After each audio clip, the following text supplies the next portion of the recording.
And think about your normal e-commerce flow. You come to a site, you see all these great products that you want to try, similar to how you would operate in a store. And you fill your virtual cart with a bunch of items.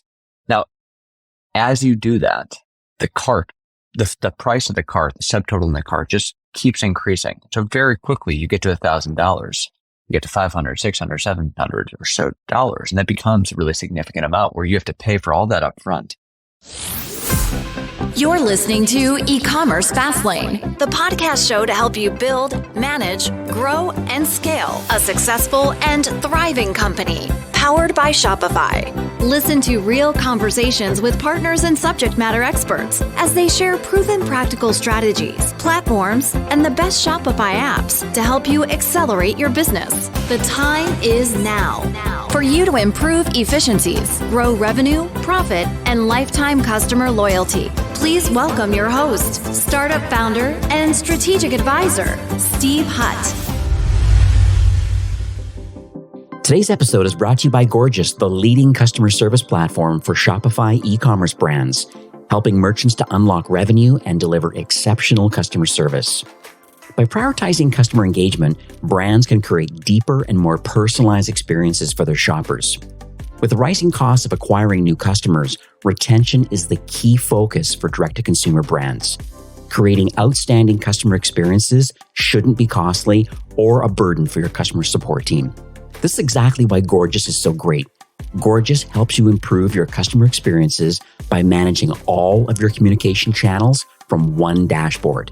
It provides you with the ability to customize messages and automate replies, giving Gorgias users an unparalleled power to resolve customer inquiries quickly and personalized, which is why you need to improve your customer retention. Get started with Gorgias today and start managing all of your communication channels from one platform that's designed to help you. Exclusive to my listeners is a 2-month free trial, so go check them out today at ecommercefastlane.com/Gorgias. Well, hey there, my name is Steve Hutt. I'm Senior Merchant Success Manager here at Shopify, and welcome back to the 5th season of eCommerce Fastlane. Now, whether this is your first time listening or you're a weekly subscriber, I seriously appreciate the fact that you're taking time and listening to the show today. I know there's plenty of podcast choices out there in Shopify, kind of e-commerce and direct-to-consumer marketing, and just the fact that you're here today means the world to me. And I know it does my featured guest. We've been chit-chatting for 18 months to want to get him on the show today. His app and his platform is finally ready for prime time, so I'm excited to be one of the few podcasters to get this story kind of out into the wild in the Shopify realm. So that's pretty cool. Now, if this is your first time listening, this is an e-commerce show. We have honest and transparent conversations about building and thriving with your store powered by Shopify or Shopify Plus. Now, if you're an ambitious lifelong learner, which is likely the case since you're here today, you're definitely in the right place. I release new episodes twice weekly. They're available in all the favorite podcast apps like Apple Podcasts and Spotify and Google. We're also streaming live on Amazon Music and on YouTube. So if you listen to your podcast there, it might be a good place to go check out those platforms. I also highly recommend to get the full value of today's episode that you click through from whatever podcast app you use and you go to the show notes. They're at ecommercefastlane.com. And there you have the transcript and links and then some of the resources that we mentioned today. Now, as I mentioned, today's episode, I'm dying to get this guy on for the longest time. His name is Benjamin Davis. He's the founder and CEO of a company called TryNow, and they're at trynow.io. And they're an e-commerce software company. And what they do is they help merchants like you to launch your own try before you buy programs for your online store. Guarantee this is going to be an amazing conversation, especially if you're in fashion where, you want to give your customers the opportunity to be able to have these items delivered to their home and then have a future billing date based on the pieces that they keep. It's so interesting, amazing technology. It took quite a while for Shopify and his solution to kind of all work together harmoniously. And so it's finally ready for prime time. So, Ben, welcome to eCommerce Fastlane. Hey, Steve. Yeah, thanks for having me on. Yeah, my pleasure. So I hope I didn't butcher the top of the show, and it's not great always for me to put the words in the founder's mouth about like the sort of problems that you're solving for Shopify. But this try before you buy seems like a very interesting opportunity and an interesting challenge that's finally been resolved with this, I don't know what they call it, but tokenizing and card vaulting and future billing kind of situations and stuff, the more technical things when it comes to payment gateways. I know that was kind of a blocker along the way to kind of get to where we are today. But can you talk more on a high level first about TryNow and why you built this solution? I know you're on lots of other platforms, but now more recently ready to rock on Shopify. Yeah. Well, thanks again for having me, Steve. And I thought you actually did a great job to kick things off. Okay. Great. And it's 5:30 p.m. Eastern. So I'm on a Friday, so I'm standing right in between you and a weekend. Yeah, you're hustling. I love it. So, I'll give you a little bit of background and kind of the genesis for TryNow. I was running a brand for a while back, and we had incredibly soft fabric, and it's just really hard to convey the softness and the quality of the fabric through a browser window. So had a thesis that, well, if we allow shoppers to try, touch, and feel the product, only pay for what they keep, we're going to increase conversion rates. We're going to reduce customer acquisition costs. We're going to drive just a much better shopping experience. So figured, hey, this is pretty easy. We should be able to build this. Turned out to be incredibly complex. So that was the genesis for TryNow. Built this for my own need as a Shopify merchant at the time. Realized a lot of other brands needed it. So we built infrastructure that enables any brand to offer this program to their shoppers. It's interesting, the whole try before you buy concept. I didn't do the full research on it, but I'm guessing, because I was in the optical space for a while. Gosh, in 2009, I got involved. I remember seeing Warby Parker offering an eyewear brand, and I'd see they had an opportunity there where they would send, 3 or 4 frames in a box for you to kind of try on at home, because glasses specifically are very particular about your ear height and your nose bridge and all that sort of things. And they would send these with clear frames and clear lenses in them, and then you could pick the ones that you want. The return label's already in the box, and then they would manufacture with your prescription. Was Warby Parker one of the first that kind of got into this e-commerce space of kind of sending it for free and then future billing? Yeah, Warby Parker was certainly one of the first and the pioneer in the space. Okay. I mean, I could even go back hundreds and hundreds of years and say this is just how we've always been buying products. And e-commerce just came around in 1995 and just flipped the model, right? I mean, all of a sudden we're buying before we try. But Warby Parker certainly had the recognition that it's really hard to sell glasses online. Well, it turns out that glasses are not the only thing that's challenging to sell online. It's hard to sell denim online. It's hard to sell dresses online. It's hard to sell candles and fragrances online. It just turns out that it's really hard to experience products through browser windows. I think taking an example of any brand, any store. I'm not sure, Steve, if you're familiar with a brand called Good Life, but they're a men's casual wear, and they have a women's line as well, but really high quality product.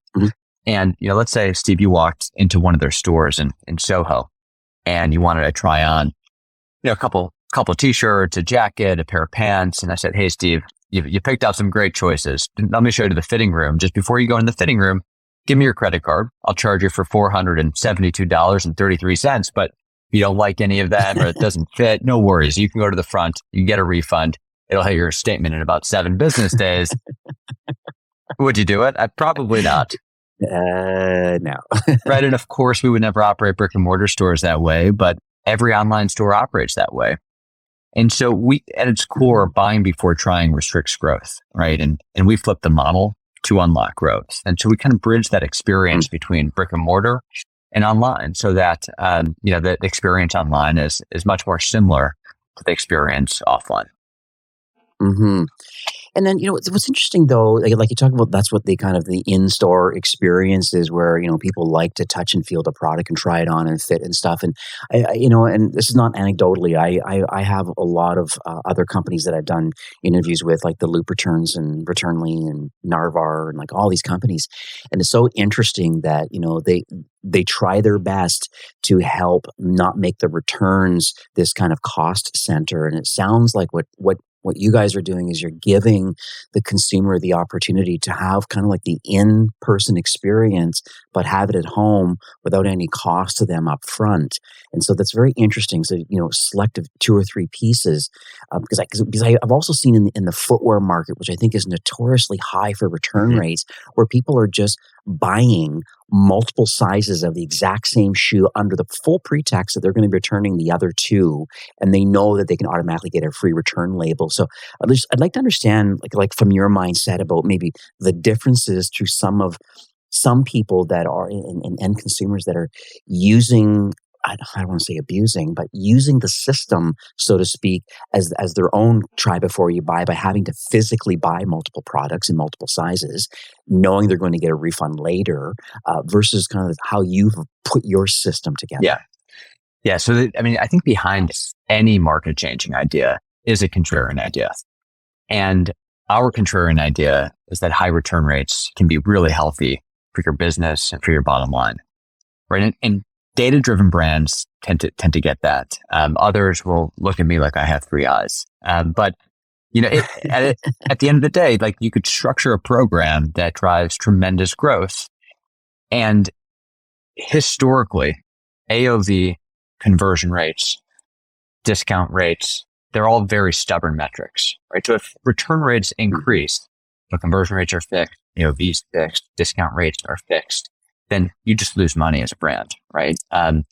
But if you can unlock those metrics, now all of a sudden, return rates that go up, it's just part of the overall unit economic model, right? So if you can increase AOV by 2x, you increase return rates significantly, you reduce the use of discount rates, then net, you end up in a better or as good place from a unit economic perspective. And so now if you can drive conversion rates up significantly, reduce customer acquisition costs, and combat the rise of Facebook CPMs through a try before you buy model, then you end up in a really positive place. And that's what our brands do and how they structure a program. It feels uncomfortable initially, right? Because you see that return rate go up. But, I'd say like return rates in general is something that is very much, I think, kind of worth us unpacking, on this call today, because it's something that's so front and center to brands. And there's this sort of natural current of a rising return rate environment. So happy to dive into that in some detail as well, Steve.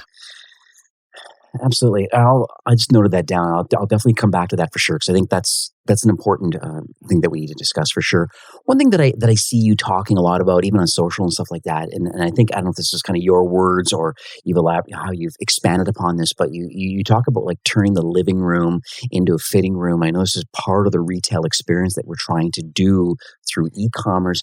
It's an interesting phraseology, I guess, so to speak. And so like, I just would love to understand a little bit about, if you could maybe elaborate a little bit more on that, about why specifically today it's very interesting to have this opportunity to be able to use your living room as a fitting room.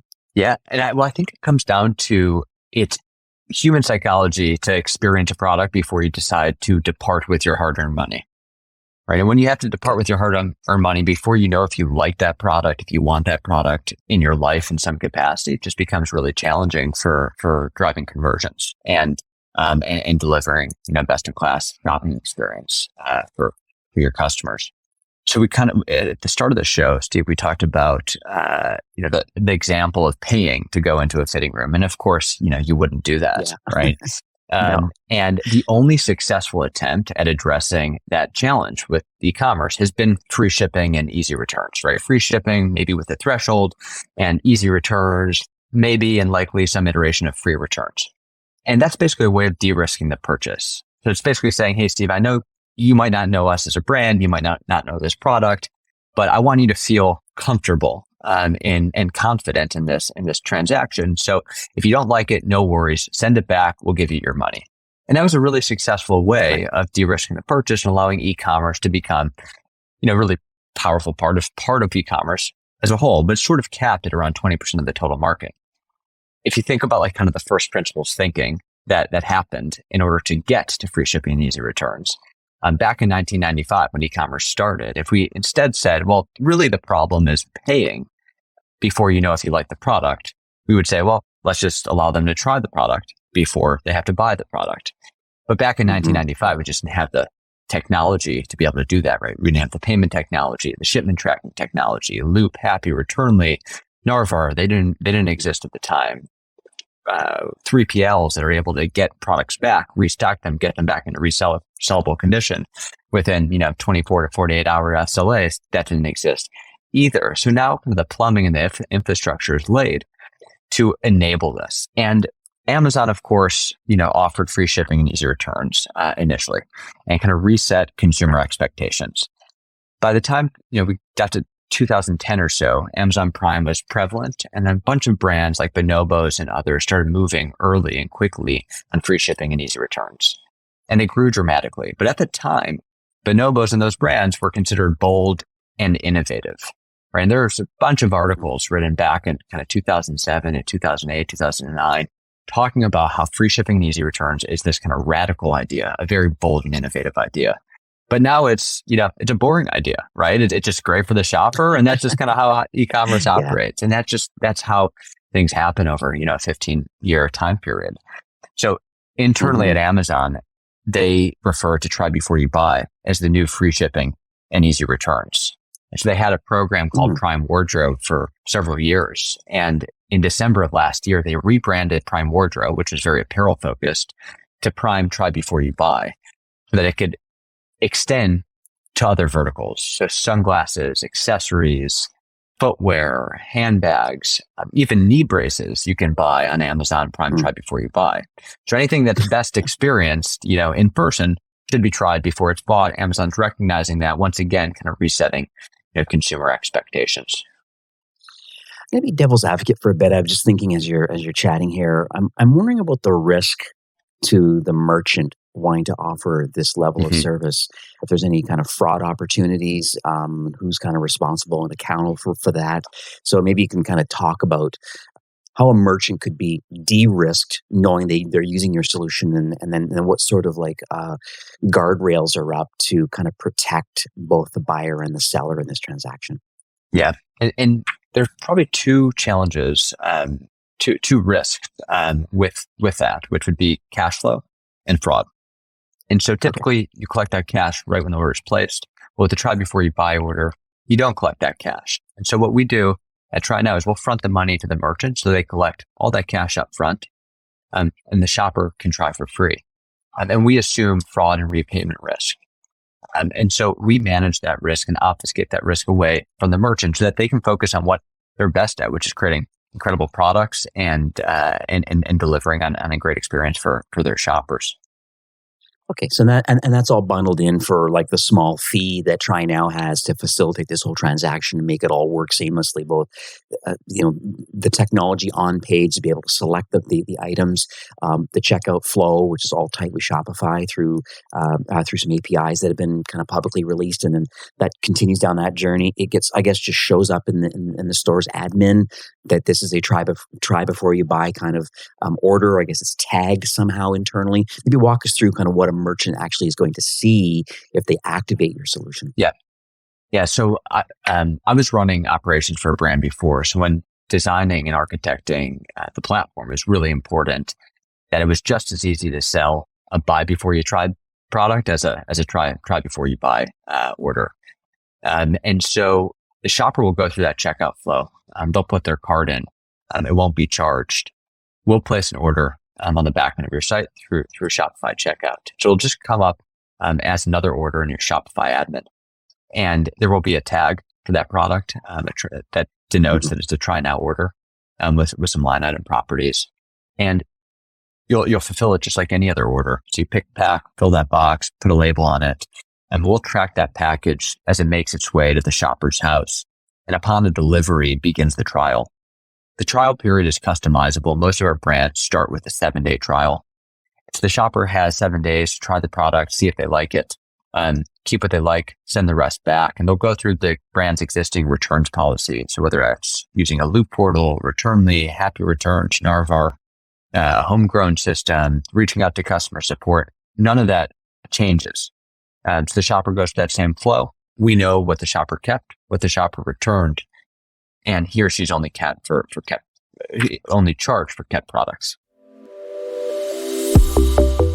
Thanks for supporting our incredible sponsor, Gorgeous, the leading customer service platform for Shopify brands. They help customer success teams fulfill a promise of delightful customer experiences.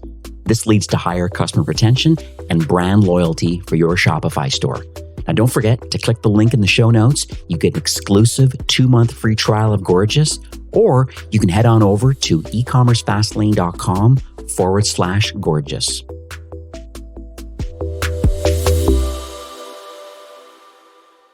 Okay, that makes sense. I'm actually walking through Good Life Clothing right now, as you mentioned, one of these as a store that's kind of executing well, and I can see how well it actually works. Where in this particular case, they're saying try up to 8 items for 7 days with TryNow on it, and then it allows you. So literally, it's very seamless on the front end. So instead of adding to bag for $98, for example, in this one particular garment I'm looking at, you can actually click on a different button right underneath it with a $0 beside it. So, and then it's adding this particular item. I just click my size, try before you buy, and I'm clicking on. It's hard sometimes, on a podcast without being video, but it has the exact same kind of checkout flow that you would expect if I was going to buy these things. Right now, I have one item in my cart, and the price is $0. Now I could choose to check out right now and go down this journey, and it's going to be very clearly it's $0.00 what's due today, even though there is a subtotal. This shirt is $98, but what's due today is $0. And I think that's very interesting. And it looks like this particular company has even updated their checkout.liquid file. So they have some really neat social proof and some things going on. Can we talk a little bit about why you're intentional in the UX and kind of how you've designed this, and how are we motivating people to want to click the Try Now option? Yeah. Well, I think the main piece is a term that we call paycology, right? It's the psychology around payments. And think about your normal e-commerce flow. You come to a site, you see all these great products that you want to try, similar to how you would operate in a store. And you fill your virtual cart with a bunch of items. Now, as you do that, the cart, the price of the cart, the subtotal in the cart just keeps increasing. So very quickly, you get to $1,000. You get to $500, $600, $700 or so dollars. And that becomes a really significant amount where you have to pay for all that up front. And so if you look through recorded sessions of how users go through a flow, the most common behavior you'll see is they're in cart, they're clicking the little minus button next to items to get the subtotal of that cart down to a price where they feel comfortable departing with their money, because there's risk to them. They don't know if they're going to like that product or not. Now, that behavior is the biggest reason for what I would call the biggest problem in e-commerce, which is cart abandonment rates. And if you can reduce cart abandonment rates, you can meaningfully reduce customer acquisition costs. And the biggest reason for cart abandonment is uncertainty of whether the product is going to match up in reality as it does on the screen. And so, from a UX perspective, it's pretty simple. Well, don't introduce the concept of price right now, because the shopper shouldn't have to deal with the concept of price. They should know how much the product costs if they want to keep that product, but they should see that product in person. They should, whether it's clothing or apparel or fragrances or candles, they should see if they like the product. And at that point, if they like the product, they should see if it's worth the price of the product. And if it is, great, then they should keep it. And at the end of the day, if you're a brand that really believes in your product, you want to optimize to get it into as many homes as possible, right? So we tend to work with brands who are really confident in the product. I often say that we accelerate the growth of a brand that's selling a great product, and we accelerate the demise of a brand that sells a bad product. Well, we don't really work with any brands that sell a bad product, because the brands that move to a try before you buy program are just so confident in what they sell. We're fortunate to work with a bunch of really differentiated brands that are pushing the envelope on the customer experience. One thing I noticed too, just to add to that CX, we're giving a lot of kudos to Good Life Clothing today. But what's interesting I've noticed here is even within, they have a kind of an Ajax kind of slide out cart. And as I'm adding items on to my, try at home kind of bag, so to speak. So my subtotal is still $0, but there's still the value of the goods there. There even is some bundling, upselling actually going on from within cart. So I have one t-shirt I added, but it said, add 3 shirts and get 1 free, and you can go in and shop the bundles. So it's very interesting that you really are, in this particular case, motivating people to really still have the true shopping experience and the upsell opportunities to build a large cart and large LTV or large average order size, but all through technology and some nice badging and some gentle nudges about the opportunities that are available.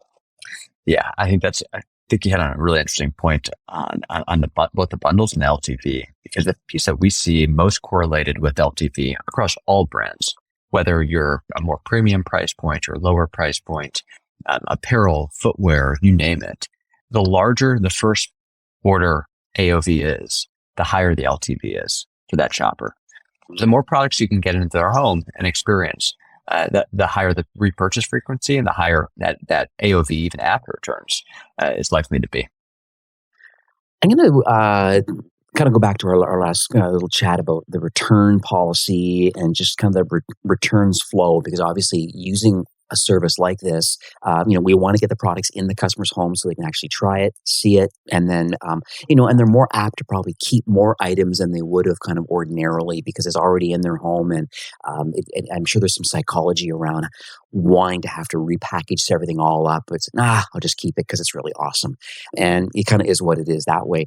I'm worried about a little bit about, and maybe you have some answers around this, about the human capital and just the kind of returns flow that happens when we're sending out, large orders out, $500, $1,000 worth of product. I know it's fully covered, so the risk is not on the merchant's perspective. That's kind of taken care of by your team. But I'm worried about the human capital of the returns flow and then the repackaging and these sorts of things. Can you walk us through what you're seeing, even though more people are doing, the TryNow option? The flip side, though, is like getting it back into a nice fresh bag again and back on the shelf and then kind of restocked again.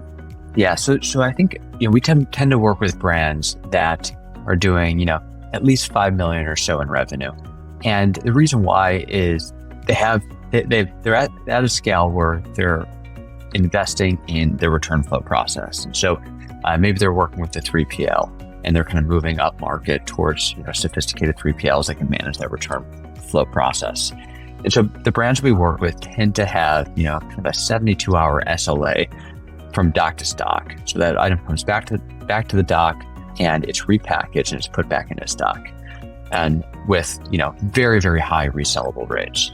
And so for our brands, that is actually not a problem. Now, if you're doing your own fulfillment and you're kind of scaling up, then maybe it makes sense to wait just another year or two before you invest in your try before you buy program. But it depends on the vertical, it depends on the category.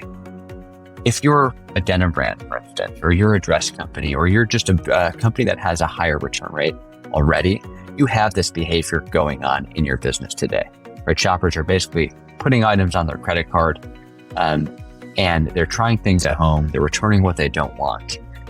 That behavior is not a bad thing. It's not something to disincentivize. It's actually, those are likely your more profitable customers. So the question really is, well, how do you democratize that behavior and allow more shoppers to feel comfortable doing that? Because for every shopper that's comfortable doing that, there's many more that aren't. And therefore, they never check out, they never convert, and never become a loyal customer of yours. And so that's kind of the segment that we play in and kind of what we're focused on. I think yeah, that makes sense. Yeah, that totally makes sense. I know a few years back, I managed a pretty large fashion brand in LA, multi-brand, so it's not their own house brands, but lots of other third parties they used to sell, with 3 or 4 locations kind of in the Southern California area. And I got to see their return section. It was, it was pretty epic.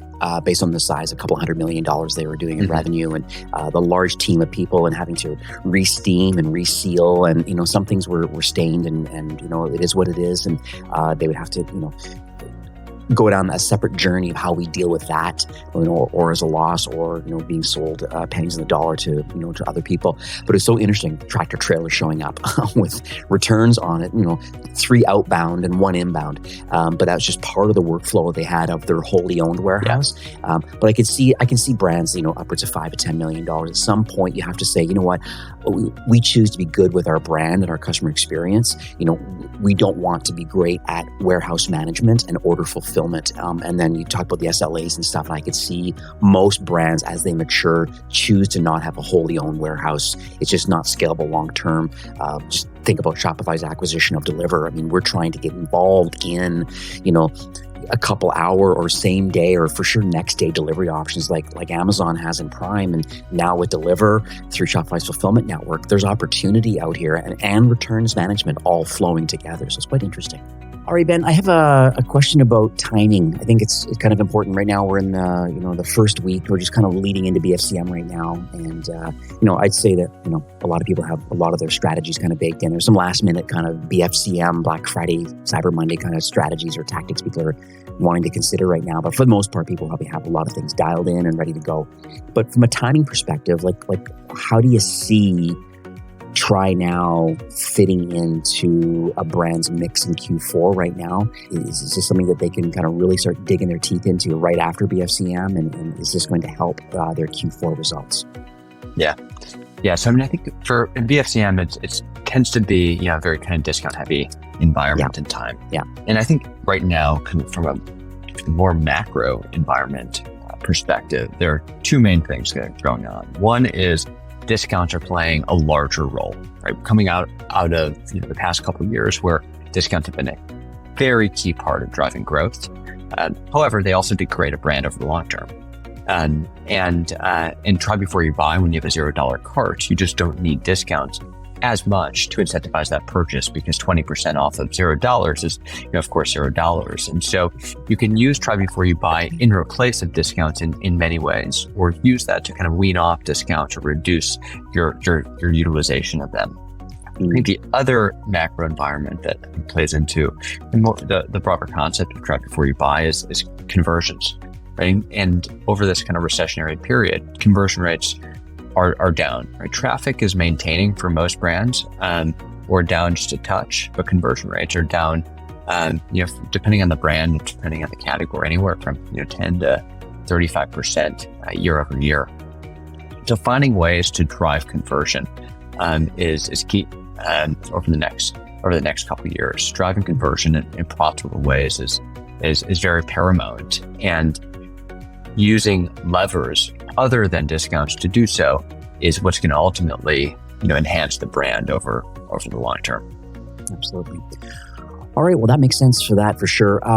We are kind of nearing the end of the show for today, and I'm so glad we finally came on. I see some opportunity here. I have quite a few apparel brands that I know this is on their radar. So certainly on my next kind of merchant calls, I'm definitely going to be sharing this podcast recording. I also implore those, if you're in fashion, apparel, accessories, you're in footwear, I'm sure there's a lot of verticals that you play really, really nicely in. That being the case, that you really want to reach out to Ben. I'll make sure his details are going to be in the show notes and stuff like that. Just, I guess, in final note here, where do you want to send people, and what do you believe kind of our next call to action is based on what they've heard today?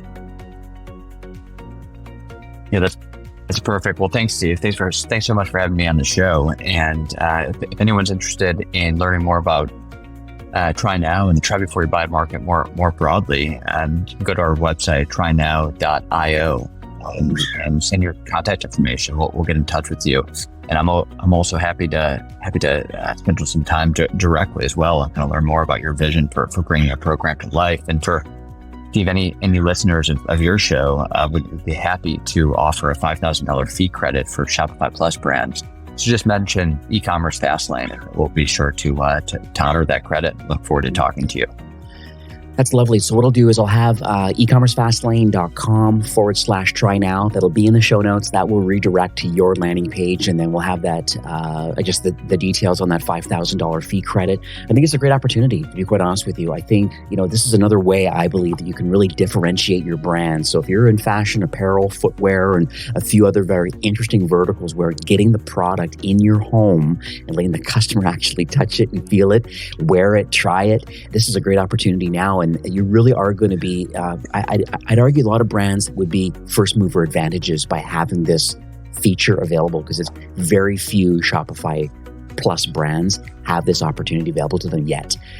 And so I'd argue that those listening today, if you're on Plus and you really want to, at least investigate what this opportunity is and how it may work for you, go to the show notes page for today's episode and you'll learn more about next steps and meeting Ben, meeting his team, figuring out if this opportunity can work for you. And hey, getting the fee credit to boot is really helpful to kind of kick the tires a bit and make sure this is the right opportunity and you can prove it for yourself that this can work. So, once again, thanks for, I know we've had a challenging recording over the last hour or so, but I'm really glad we finally got this all together and all packaged up. And I wish you tremendous success for the remainder of 22 and best of luck for 23 as this is completely rolled out to Shopify Plus brands. Yeah. Well, thanks so much, Steve. I appreciate you having me on and have a great weekend and talk to you soon. All right. Sounds good. All right. Take care. Take care. Well, that's it for today's episode. I'd like to thank you personally for being a loyal listener of eCommerce Fastlane. It's my hope that this podcast is offering you a ton of value through growth strategies, tactics, and exclusive insider tips on the best Shopify apps and marketing platforms, all with my personal goal to help you build, manage, grow, and scale a successful and thriving company powered by Shopify. Thanks for investing some time today and listening to the show. I'm so proud and excited that you have a growth mindset and are a constant learner. I truly appreciate you and your entrepreneurial journey. Enjoy the rest of the week and keep thriving with Shopify.